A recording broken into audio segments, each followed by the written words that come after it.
Daily मैं अपनी clinic में एक स्टेटमेंट सुनता हूँ कि डॉक्टर साहब we have been giving our best, कि हम अपना बेस्ट दे रहे हैं पिछले 3-4 सालों से, पर फिर भी हमारा बच्चा रिकवर नहीं कर पाया ऑटिज़म में। तो ऐसा क्या है जो पेरेंट्स कर रहे होते हैं या नहीं कर रहे होते हैं जिसके कारण रिकवरी नहीं हो पाती है?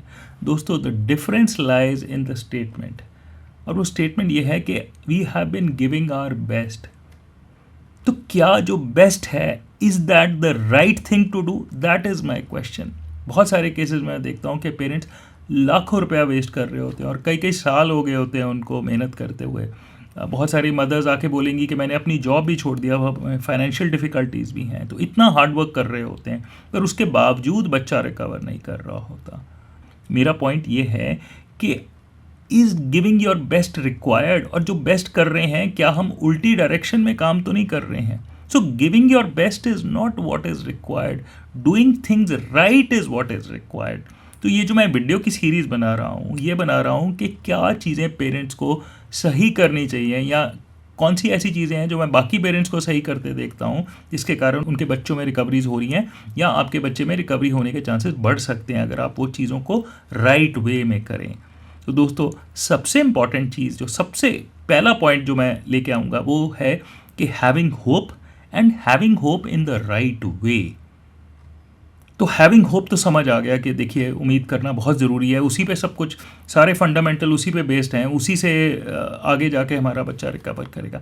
But having hope in the right way क्या है? देखिए बहुत केसेस में मैं देखता हूँ कि पेरेंट जो होते हैं 3-4 महीने या 6 महीने में क्रैश कर जाते हैं। वो पहले तो बहुत उम्मीद करते हैं, बहुत एफर्ट करते हैं, बहुत हार्ड वर्क करते हैं, एंड सडनली वो क्रैश कर जाते हैं। उसके पीछे रीज़न ये होता है कि वो जो टाइम लाइन अपने माइंड में सोच के चल रहे होते हैं कि बच्चा 3-4 महीने में स्कूल चले जाएगा, बाकी बच्चों से मिक्स करने लग जाएगा, वो चीज़ हो नहीं पाती है। तो वो एक अनरियलिस्टिक टारगेट है। देखिए सबसे इम्पॉर्टेंट चीज़ है होप को डिफ़ाइन करना, कि हम होप में क्या उम्मीद कर रहे हैं। देखिए रिकवरी जहाँ होती है वहाँ पे 2-3-4 साल का प्रोसेस होता है।